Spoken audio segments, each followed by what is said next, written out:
What would you do if your billionaire CEO locked you in a basement bathroom during the most important night of your career?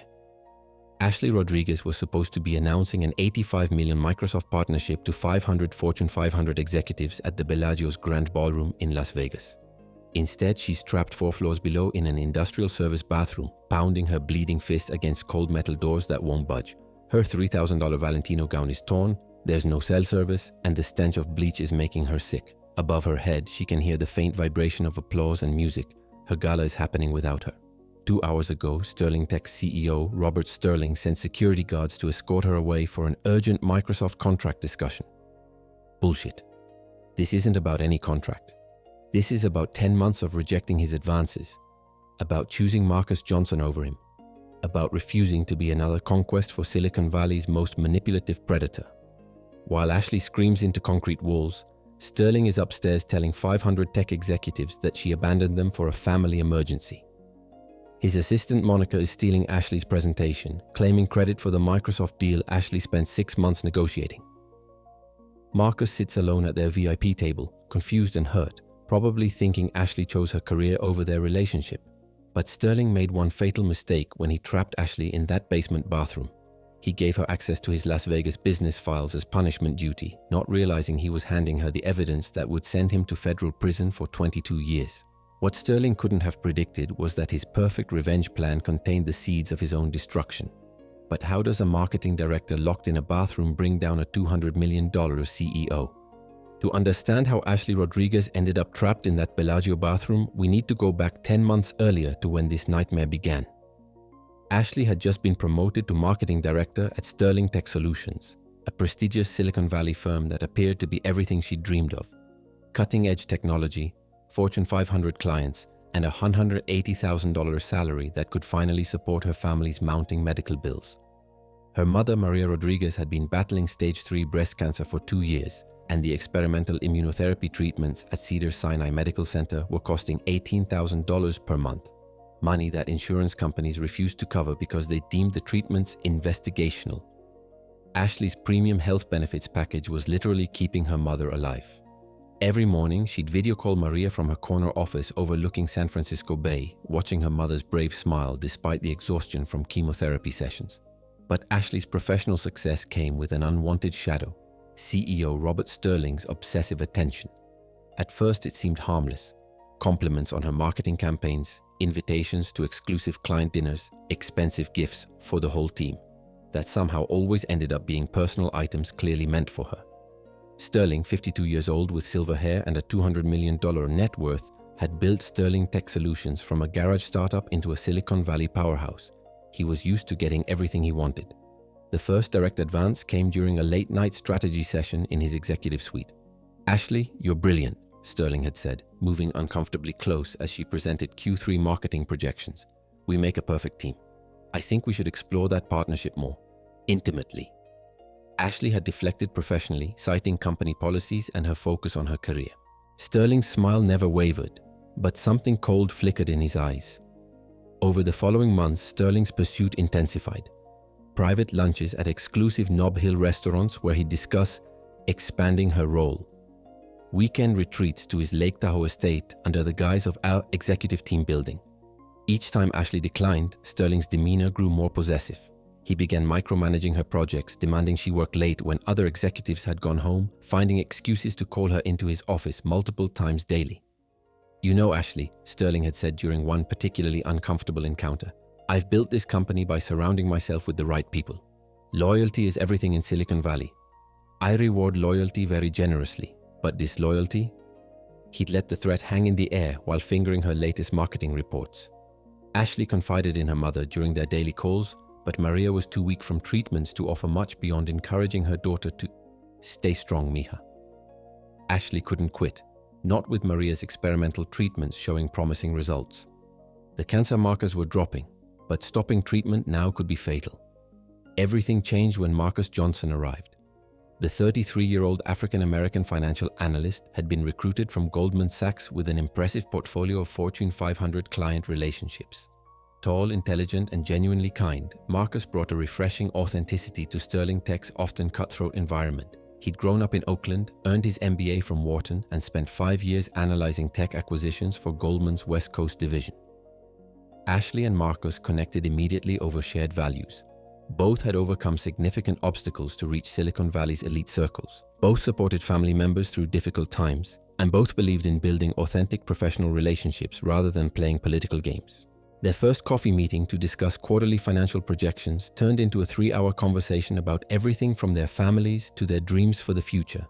When Marcus asked Ashley to dinner at a quiet restaurant in Sausalito, she said yes without hesitation. For the first time in months, she felt like herself again. Laughing, relaxed, attracted to someone who saw her as an equal rather than a conquest. Sterling's reaction was immediate and vicious.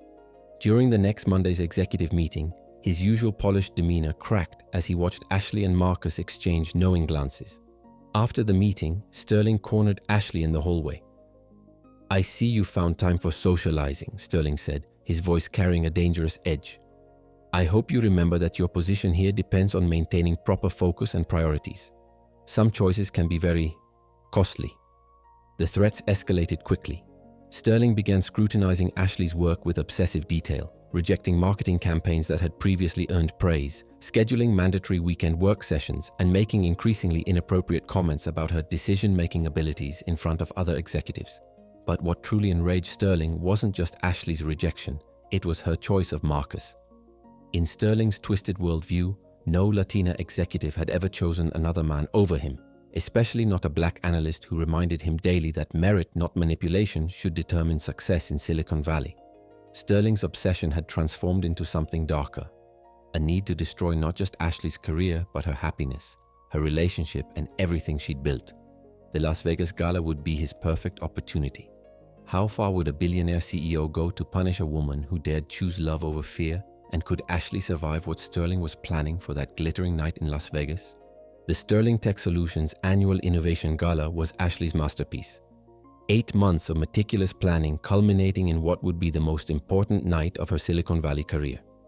The Bellagio's grand ballroom had been transformed into a tech wonderland, with holographic displays showcasing Sterling Tech's partnerships, LED installations that shifted colors in sync with the presentation music, and VIP tables positioned perfectly to overlook the iconic Las Vegas Strip through floor-to-ceiling windows. Ashley stood in the Bellagio's executive suite at 4 p.m., reviewing final details with the event coordinator while her heart raced with excitement.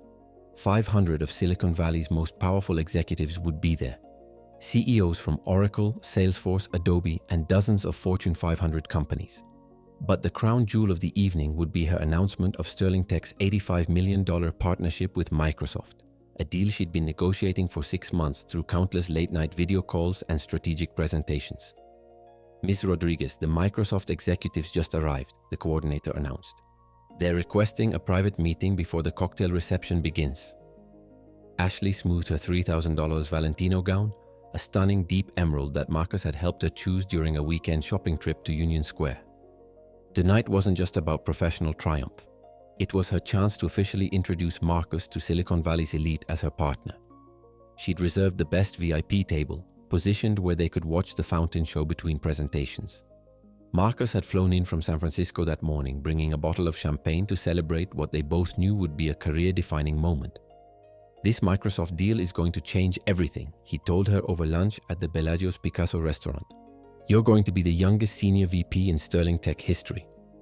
What Ashley didn't know was that 3 floors above, Sterling was orchestrating her destruction with military precision. He'd spent weeks studying the Bellagio's layout, identifying isolated service areas where cell phone signals couldn't penetrate. His security team had been briefed on urgent contract issues that might require immediate executive attention during the gala. Sterling's rage had been building for weeks as he watched Ashley's relationship with Marcus flourish. During board meetings, he'd catch them exchanging knowing glances. He'd seen Marcus bringing Ashley coffee in the mornings, seen them leaving together after work, seen Ashley's genuine happiness for the first time since she'd started at Sterling Tech. The sight made him physically ill. "Sir, the arrangements are in place," his head of security, Dave Thornton, reported during their final planning session. "The service bathroom on level B2 is isolated from the main event areas. Industrial lock, no windows, minimal cell tower coverage due to the concrete structure." Sterling nodded, his mind racing through the timing. Ashley would be escorted away just as the cocktail reception reached peak attendance. His assistant Monica would deliver the Microsoft presentation, Ashley's presentation, to thunderous applause while Ashley disappeared into corporate obscurity. By the time anyone noticed she was missing, the narrative would already be established. Ashley Rodriguez had abandoned her responsibilities during Sterling Tech's most important announcement. The genius of Sterling's plan lay in its plausible deniability. Security footage would show Ashley being professionally escorted for a business meeting. Guest lists would confirm she'd been present for the early reception. The bathroom location was technically part of Bellagio's meeting facility infrastructure. Nothing appeared sinister about executives using various conference areas during major corporate events. At 6 p.m., Ashley made her way to the Grand Ballroom, where early arrivals were already networking over champagne and admiring the Las Vegas skyline. Microsoft's Senior Partnership Director, Janet Chen, approached with a warm smile. "Ashley, the presentation materials look absolutely perfect. This partnership is going to revolutionize how enterprise clients approach integrated marketing solutions," Janet said. "Microsoft's board is extremely impressed with your strategic vision." Ashley felt her chest swell with pride. Years of supporting her mother through cancer treatments, months of enduring Sterling's harassment, countless late nights perfecting this deal. It was all about to pay off in ways she dreamed about since arriving in Silicon Valley. Marcus appeared at her side, handsome in his tailored tuxedo, carrying 2 glasses of champagne. "To the most brilliant marketing director in Silicon Valley," he toasted privately, his eyes reflecting genuine admiration and love. At 7:30 p.m., as Ashley was discussing quarterly projections with Oracle's VP of Strategic Partnerships, 2 men in Sterling Tech security uniforms approached her table. "Ms. Rodriguez, Mr. Sterling needs to see you immediately regarding the Microsoft contract. There's been an urgent development that requires your immediate attention." Ashley glanced at Marcus, confused. "But the presentation starts in 30 minutes. Can't this wait until after?" "I'm afraid not, ma'am. Mr. Sterling was very specific about the urgency. It'll just take a few minutes to resolve." As Ashley reluctantly followed the security guards out of the ballroom, she had no idea she was walking into a trap that would destroy everything she'd built, but would ultimately expose secrets that would send Sterling to federal prison for decades.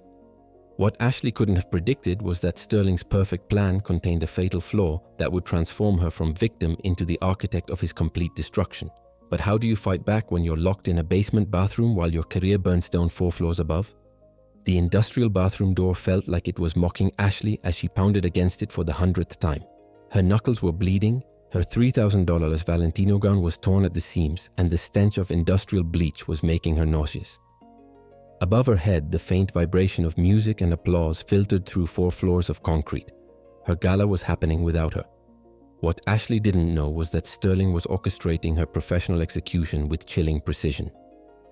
At 8:15 p.m., as guests finished their appetizers and prepared for the main presentation, Sterling took the microphone at the Bellagio's Grand Ballroom podium. "Ladies and gentlemen, I regret to inform you that our marketing director Ashley Rodriguez has encountered a family medical emergency and had to leave unexpectedly," Sterling announced to the 500 assembled executives, his voice carrying just the right note of professional disappointment. "However, I'm pleased to introduce Monica Williams, who will be presenting the Microsoft partnership announcement that represents months of collaborative effort from our entire team." Marcus felt his stomach drop. Family emergency? Ashley hadn't mentioned anything about her mother's condition worsening. He pulled out his phone, trying to call her, but it went straight to voicemail. Something felt wrong. Ashley would never abandon the most important presentation of her career without at least texting him. Monica Williams, Sterling's 28-year-old assistant who had been quietly studying Ashley's work for months, stepped confidently to the podium. She wore Ashley's backup presentation slides, delivered Ashley's carefully crafted talking points, and announced Ashley's $85 million Microsoft deal as if she'd negotiated every clause herself. "This partnership represents a paradigm shift in enterprise marketing solutions," Monica declared, using Ashley's exact words while Microsoft executives nodded approvingly. "Sterling Tech Solutions will be integrating Microsoft's Azure AI capabilities across our entire client infrastructure, creating unprecedented synergies in data analytics and customer engagement." The applause was thunderous. Business cards were exchanged. Champagne glasses clinked in celebration. Marcus sat alone at their VIP table, watching Ashley's career being stolen in real time while she was trapped 4 floors below, screaming into concrete walls that nobody could hear. Meanwhile, in the basement bathroom, Ashley had moved beyond panic into strategic thinking. She examined every inch of the industrial space. The ventilation grates were too small, the door lock was commercial grade, but there had to be a way out. She noticed the bathroom was part of the Bellagio service infrastructure, which meant maintenance staff would eventually need access.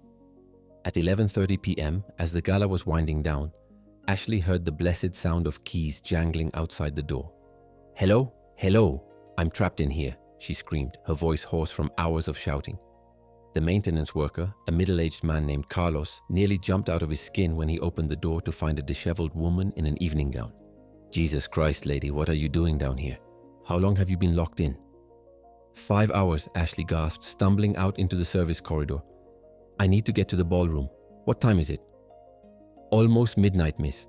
But that big corporate party ended about 20 minutes ago. Everyone's heading to the casino or back to their rooms." Ashley's heart shattered. She'd missed everything. The presentation, the Microsoft announcement, the networking opportunities she'd spent months arranging.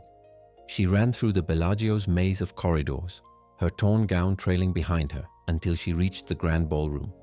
The space was nearly empty except for cleanup crews stacking chairs and removing floral arrangements. The holographic displays were dark, the LED installations powered down, the VIP tables cleared of everything except empty champagne glasses and crumpled napkins. "Ashley, there you are."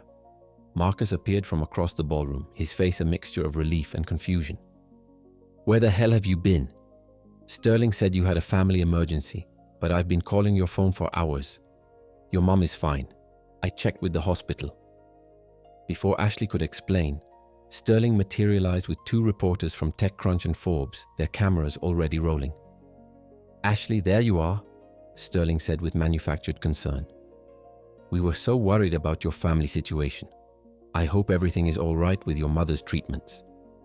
"My mother? There's nothing wrong with my mother," Ashley said, her voice shaking with rage. "You had me locked in a basement bathroom while Monica stole my presentation." Sterling's expression shifted to one of professional embarrassment, perfectly calculated for the cameras. "Ashley, I think the stress of tonight might be affecting your judgment. Monica simply stepped in when you left unexpectedly. Perhaps you should take some time off to deal with whatever personal issues you're facing." The TechCrunch reporter leaned forward eagerly. "Ms. Rodriguez, can you comment on abandoning the biggest partnership announcement in Sterling Tech history? Some are saying this raises questions about your commitment to the company." Ashley looked around desperately, at Marcus's confused face, at the empty ballroom where her triumph should have happened, at Sterling's triumphant smirk barely concealed behind false concern. In 5 hours, she'd gone from Silicon Valley rising star to industry pariah, and everyone believed she'd done it to herself. "This isn't over," Ashley whispered to Sterling as the cameras rolled. But with her reputation destroyed, her relationship with Marcus hanging by a thread, and her mother's medical bills still mounting, how could one trapped marketing director possibly fight back against a billionaire CEO who controlled her career, her income, and now her narrative? The week following the Las Vegas disaster was the darkest period of Ashley's life. She sat in the cramped waiting room at Cedars-Sinai Medical Center, watching her mother Maria emerge from another brutal chemotherapy session, her once vibrant face gaunt and pale from the experimental immunotherapy treatments that were literally keeping her alive. "Mija, you look terrible," Maria whispered, her voice weak but still carrying that maternal concern that had sustained Ashley through every challenge. "What happened at your big event? You said it went well, but your eyes, they tell a different story."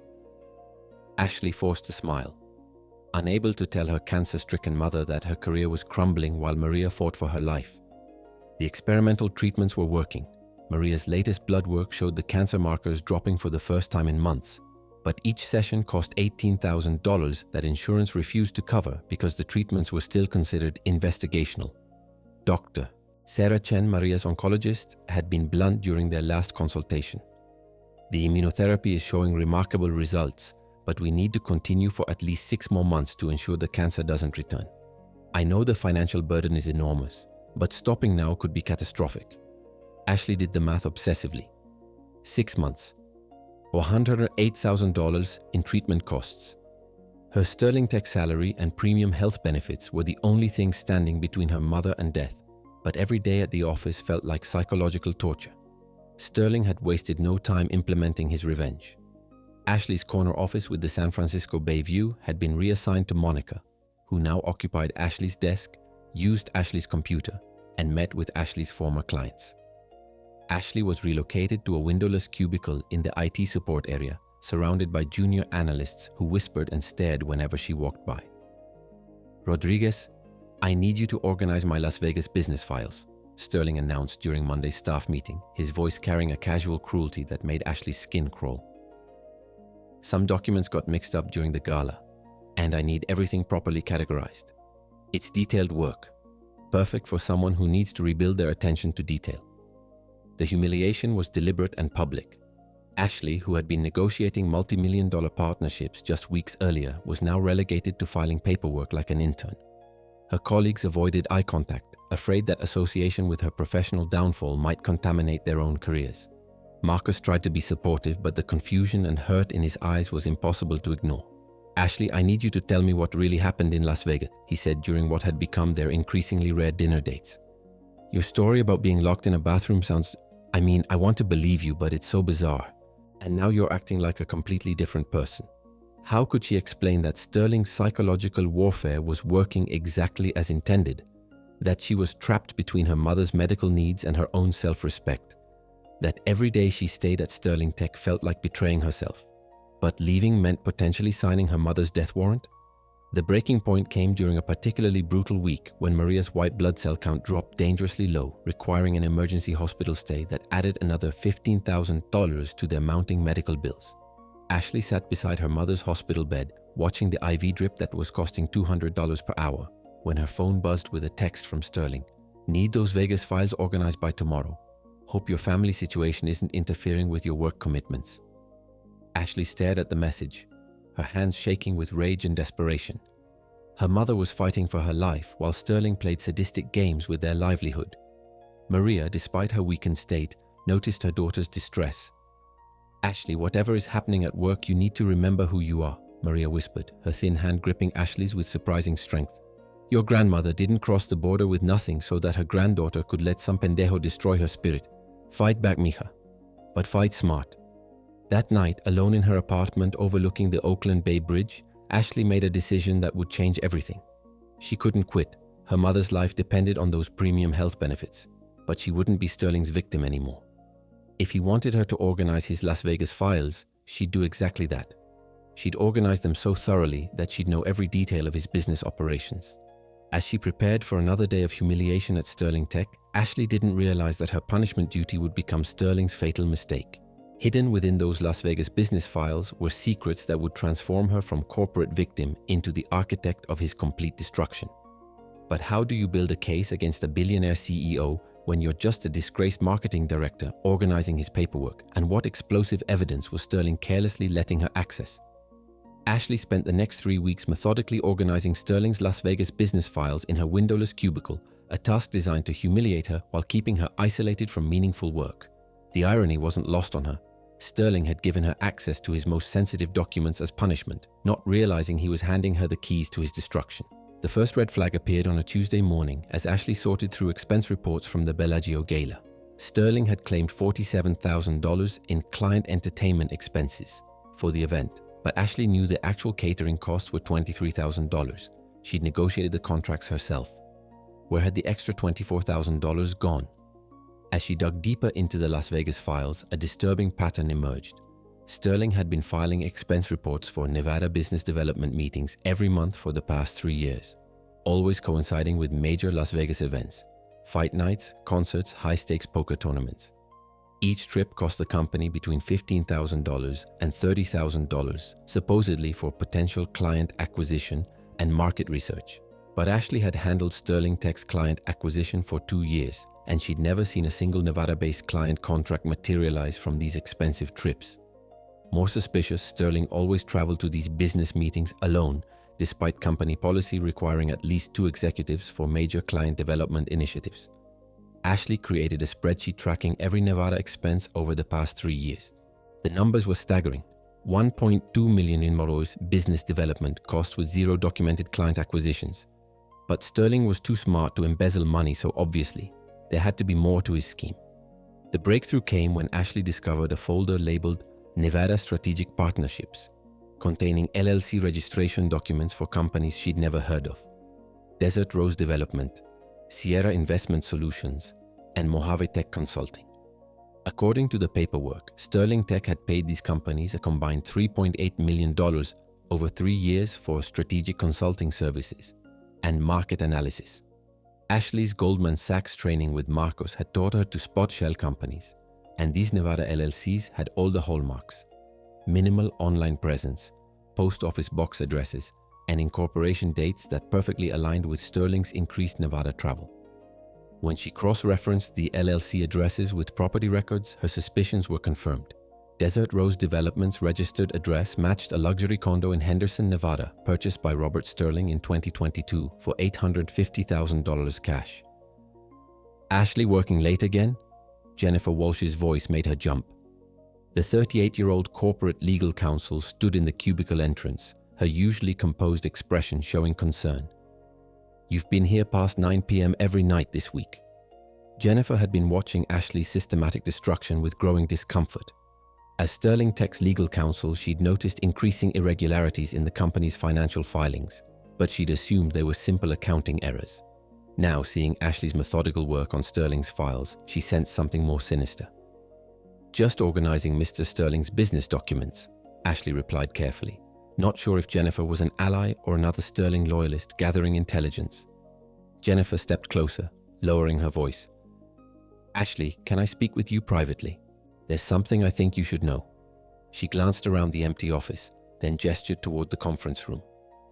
"I've been reviewing Sterling's expense reports for our quarterly SEC filings, and some of his Nevada business activities don't match our corporate records." In the privacy of the conference room, Jennifer revealed her own suspicions.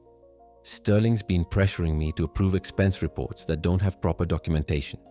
When I ask for client contracts or meeting minutes from his Nevada trips, he says it's all preliminary negotiations, covered by executive privilege. But Ashley, I've been doing corporate law for 15 years. Legitimate business development doesn't look like this."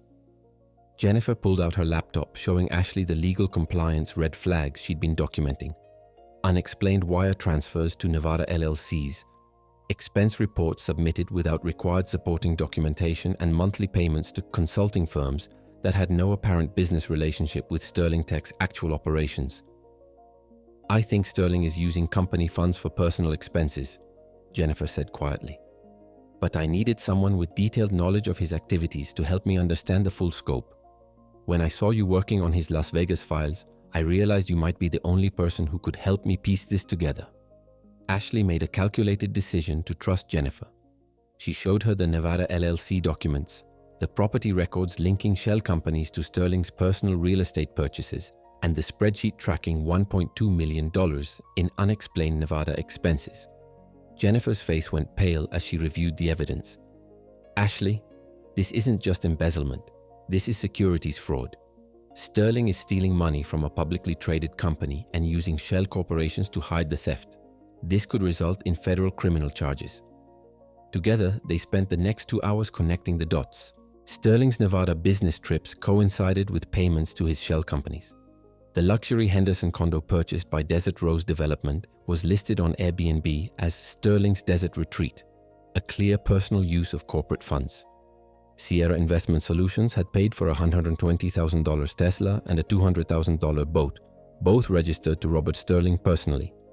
But the most damaging discovery came when Ashley found Sterling's travel itineraries buried in the expense files. His business meetings consistently lasted 4 to 5 days, always including weekends, and the hotel bookings were for luxury suites at the Wynn, Aria, and Bellagio, far exceeding any reasonable business travel budget.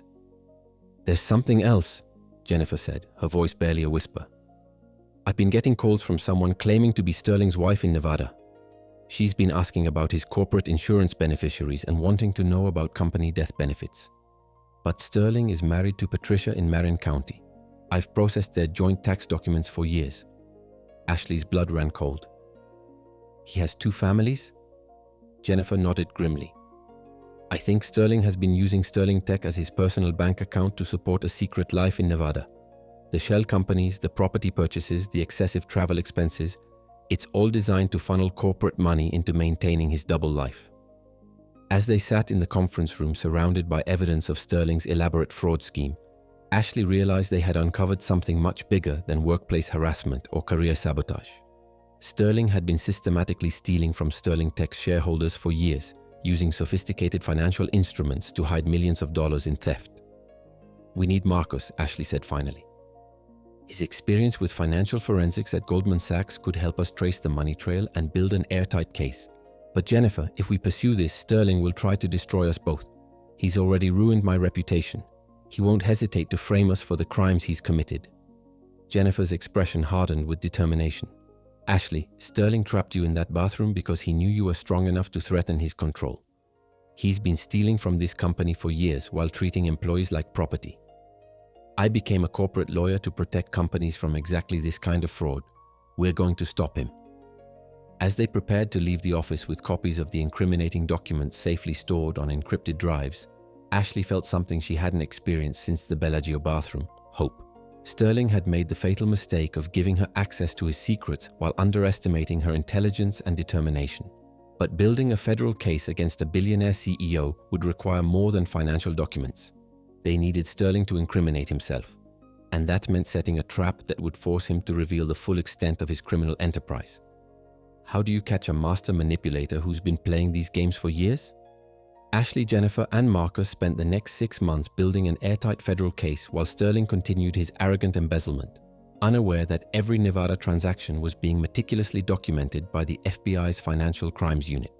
Marcus's Goldman Sachs expertise proved invaluable in tracing the complex money laundering scheme through Sterling's shell companies, while Jennifer provided the legal framework to ensure their evidence would stand up in federal court. The breakthrough came when Ashley secretly recorded Sterling during a late-night confrontation in his office. Frustrated by her thorough documentation of his Las Vegas files, Sterling had summoned her for what he thought would be final intimidation. "You think you're so fucking smart organizing my business documents," Sterling had sneered, his usual polished facade cracking under stress. "But you have no idea what you're dealing with. Those Nevada partnerships have been funding my lifestyle for 3 years, and there's nothing anyone can do about it. I own this company, I own these documents, and I own you." Sterling's confession was exactly what the FBI needed. He'd admitted to the embezzlement, revealed the 3-year timeline, and confirmed the shell company scheme, all while threatening a corporate whistleblower, which constituted additional federal charges for witness intimidation. The coordinated takedown was scheduled for Sterling Tech's annual gala, exactly 1 year after Ashley's Bellagio bathroom trap. The poetic justice was intentional. Sterling would face his destruction in the same setting where he'd orchestrated Ashley's humiliation. As Sterling took the podium to address 500 Silicon Valley executives at the Bellagio's Grand Ballroom, 2 women entered simultaneously through opposite doors. Patricia Sterling, his Marin County wife of 22 years, carried divorce papers and accompanied by her attorney. Carmen Rodriguez, his Nevada mistress of 3 years, arrived with their 2 young children and her own legal team. The ballroom erupted in shocked whispers as both women approached the podium. "Robert," Patricia announced loudly, "I'm here to serve you with divorce papers and inform these business associates that you've been stealing from Sterling Tech to support your second family." Before Sterling could respond, FBI Special Agent David Kim stepped forward with federal marshals. "Robert Sterling, you're under arrest for wire fraud, money laundering, and securities violations in connection with the theft of $4.7 million from Sterling Tech Solutions." The handcuffs clicking in front of 500 Fortune 500 executives was captured by every major tech journalist in attendance. CNN and the Wall Street Journal simultaneously published Ashley's leaked recordings and Jennifer's comprehensive financial analysis, exposing Sterling's elaborate double life and systematic corporate theft. Ashley received a $1.2 million SEC whistleblower reward from the recovered funds, immediately securing Stanford Medical Center's most advanced cancer treatment for her mother, Maria. The experimental immunotherapy not only eliminated Maria's cancer, but qualified her for clinical trials that would help thousands of other patients. 6 months later, Ashley launched Rodriguez Digital Solutions with Jennifer as legal director and Marcus as her business partner and fiancé. Their first client was Microsoft, who specifically requested Ashley's partnership expertise after witnessing her integrity during the Sterling scandal. Sterling was sentenced to 22 years in federal prison, while Ashley stood with Marcus at the Bellagio fountain where she'd once been trapped, now planning their wedding and celebrating Maria's complete recovery.